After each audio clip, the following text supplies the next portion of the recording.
qu'on peut, par exemple, affirmer que l'Algérie a été un peu l'enfant gâté de la colonisation. Ah bah oui. Ah oui, l'Algérie. Je donne dans mon livre la liste de ce que la France laisse en 62. C'est extraordinaire. Mais quand la France arrive, il n'y a pas de route. Il n'y a rien. Il n'y a pas un hôpital. Il n'y a rien du tout.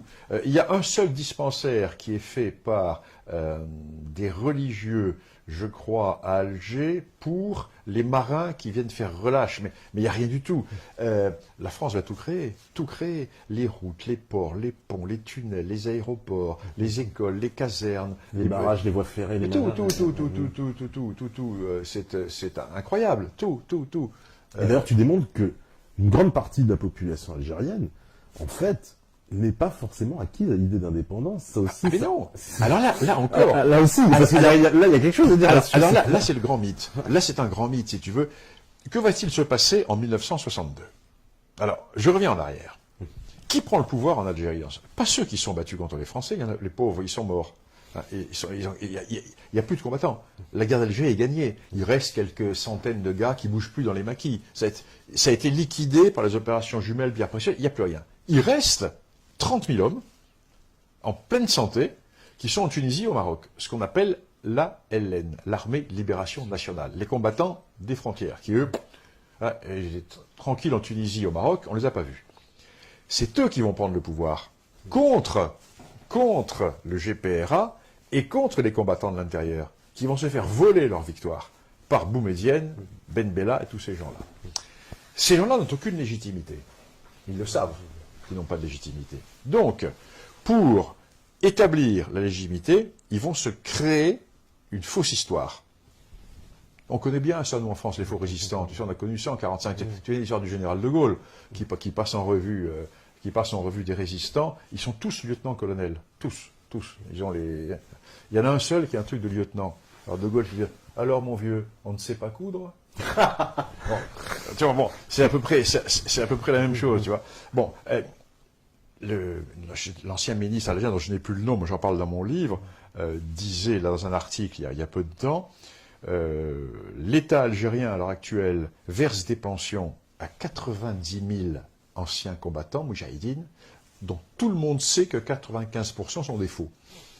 Bon, c'est quand même important, ça. Alors donc, si tu prends un seul chiffre du nombre d'Algériens dans l'armée française et ceux du côté du FLN, en 1961, donc un an avant l'indépendance, tu as quand même pas loin de 400 000 Algériens dans l'armée française. Si tu additionnes avec les Mohassini, etc., tu as des familles. Alors, arrondi à 500 000, avec les gardes communaux, etc., des volontaires, 500 000. Tu vas mettre, mets les familles avec, il y a au moins 4 personnes ou 5 personnes. Bon. En face, il y a 30 000 types qui sont en Tunisie et au Maroc. Et au total, bon, ceux qui ont été tués pendant la guerre, il y a eu combien de combattants ? Allez, si tu mets au maximum sur toute la guerre 60 000, 80 000 combattants, tu as fait le tour du problème. Donc, dans le pire des cas, il y avait 50% de la population qui était du côté français. Hein? Là, bien, ensuite, tout le monde va basculer du côté du FLN quand De Gaulle va donner l'indépendance et bon, les gars vont sauver leur peau. Hein. Alors, donc là, le mythe qui est mis en avant par la kleptocratie qui a pris le pouvoir en Algérie, c'est le mythe d'un peuple uni contre le colonisateur. Mais c'est pas vrai. Alors, mythe d'un peuple... Alors, c'est deuxièmement le mythe de l'arabité. Alors là, nous sommes, c'est dans... Si tu veux, c'est du Cheikh Anta Diop, là. Hein. Bon, on postule que l'Algérie est arabe. Oui. Mais elle n'est pas arabe, l'Algérie, elle est berbère. Ce sont ou de purs berbères, ou des berbères arabisés. Il y a une poignée d'arabes. D'arabes authentiques, il y en a quoi ? Il y en a peut-être quelques dizaines de milliers. Mais l'histoire est parfaitement connue. Alors, je reviens en arrière, là encore. Je reviens en arrière. Tout le Maghreb, moi je l'appelle la Berbérie, va rester berbère jusqu'au XIVe, XVe siècle. Vraiment, avec les royaumes berbères, etc. Et l'arabisation va commencer à se faire par les premières infiltrations qui vont se faire, non pas au moment de la conquête arabe, au début, 7e siècle, mais 11e, 12e, 13e. Que se passe-t-il? Il se passe que sortent d'Arabie Saoudite, de la péninsule arabique, des Bédouins.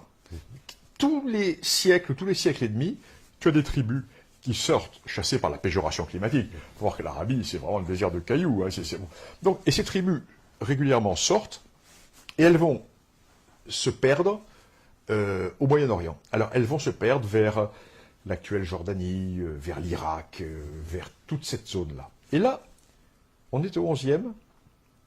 Au lieu de partir vers le nord, elles partent vers l'Égypte. Et elles arrivent dans la partie du delta égyptien, qui est la partie verte. Alors, qui est au pouvoir en Égypte à ce moment-là? Ce sont les Fatimides. Les fameux Fatimides, oui. Et les Fatimides, ce qui c'est les Fatimides? Ben, les Fatimides, certes, le sultan Fatimide, c'est un chiite d'origine arabe, mais toute sa troupe, c'est des Berbères. De petite Kabylie, c'est la tribu des Okoutamani, qui est une tribu de petite Kabylie, qui va former le noyau guerrier des Fatimides. Et ces Berbères vont conquérir une partie de l'actuel Maghreb, et ensuite, le sultan Fatimide va décider de conquérir l'Égypte. Avec ses Berbères, il va conquérir l'Égypte. Donc, les Berbères conquièrent l'Égypte. Mais au fur et à mesure qu'il est parti, ses vassaux se soulèvent. Et au même moment, arrivent ces tribus arabes qui sortent d'Arabie. Et les sultans fatimides se disent, on n'a pas la force de repousser ces Arabes. Si on les envoyait vers le Maghreb, on se débarrasserait d'eux, et en même temps, ça nous permettrait de punir nos sujets révoltés berbères. Eux-mêmes sont berbères, mais et ils leur font des titres de propriété. Allez vers l'ouest, c'est à vous. Donc ces tribus arabes, ce sont les Beni Hilal, Beni Solahim, Beni Mahil, etc.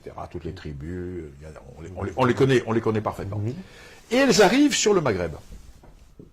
Et là, les Berbères se divisent. Les Berbères, c'est comme les Gaulois, hein. C'est la division permanente, les luttes intestines, etc. Et les clans berbères vont utiliser ces Arabes comme mercenaires. Et ces Arabes vont prendre de plus en plus de pouvoir, et finalement vont réussir à prendre des zones entières. Et ils vont associer à leur groupe des Berbères, qui sont déjà musulmans. Mais ces Arabes leur disent, oui, vous êtes des musulmans, mais vous êtes presque des dhimmis, hein, vous n'êtes pas des vrais musulmans, parce que nous sommes Arabes, nous sommes vraiment dans la lignée directe du prophète, ou de la famille, ou des clans des tribus du prophète. Donc, ces Berbères, pour acquérir une légitimité musulmane plus forte, vont rentrer dans les généalogies de ces tribus arabes. Ce qui fait qu'aujourd'hui, tu vas voir un gars qui va te dire, oui, moi je suis arabe, regarde, tac, mon ancêtre. Oui, mais là, arrête-toi cet ancêtre-là. Ah oui, eh ben, tu vois, c'est cet ancêtre-là qui a changé de nom et qui est rentré dans la généalogie des tribus arabes. Ce qui fait qu'aujourd'hui, en Algérie, tu as les 3/4 de la population qui pensent être arabes, alors ce sont des Berbères. Alors c'est très simple, il suffit de faire des études génétiques. Hein. Parce que maintenant, on a très bien quel est l'haplotype, l'allèle des Berbères. Tu fais une analyse génétique et tu vas dire, moi je suis berbère ou je suis arabe. Si tu proposes ça en Algérie, tu te fais couper le cou. Hein, parce que tu démontres que l'Algérie n'est pas arabe et qu'elle est berbère. Bon. Alors, de berbérophones, il n'y en a plus beaucoup, il y en a 20%. Mais de berbères génétiques, il y en a 90%. C'est très clair. Alors, pourquoi cette arabité? Donc, 1962, 63, arrivent au pouvoir des gens illégitimes. Ils ne sont pas battus contre les Français. Ceux qui sont battus contre les Français, ils sont morts ou ils ont été marginalisés. Donc, ils vont affirmer leur pouvoir sur 2 ou 3 thèmes qui vont devenir l'histoire officielle qu'on ne peut plus discuter. 1. Peuple uni contre l'occupant français. Premier mensonge. Et deuxièmement, arabité de l'Algérie. Ce qui va entraîner, dès le début, si tu veux, le soulèvement d'Aït Ahmed et de la Kabylie, etc. Et le soulèvement de la Kabylie qui va s'arrêter parce qu'au même moment, une guerre va éclater avec le Maroc, la guerre des Sables. Et la guerre des Sables va faire que les Kabyles vont rentrer dans si tu veux, dans le moule pour la guerre contre le Maroc, etc. Mais on est donc sur un double postulat qui est ancré, qui est posé à partir de ce moment-là, une fausse histoire. Et les Algériens le savent. Enfin, les Algériens, non, les élites algériennes le savent. C'est pour ça que Mohamed Harbi disait l'histoire, c'est à la fois l'enfer et le paradis des Algériens, parce que tout le monde sait que c'est une fausse histoire, donc on s'invente une fausse histoire pour sortir de la fausse histoire, tu vois. Donc, pour sortir de l'enfer, on s'invente un paradis. Non, mais c'est intéressant. Et ils s'appuient justement sur cette arabité pour affirmer toute leur fausse histoire. Mais... Ah bah oui, oui, en disant, voyez, d'accord, nous ne nions pas qu'il y avait des Berbères, mais à partir du moment où vous vous êtes converti à l'islam, vous êtes rentré dans la culture arabe, et à partir de ce moment-là, c'est fini, vous êtes des Arabes. Mais non, combien d'Algériens te disent, oui, mais je suis arabe, mais non, tu n'es pas arabe. Tu n'es pas arabe, tu es berbère, tu es berbère de culture arabe.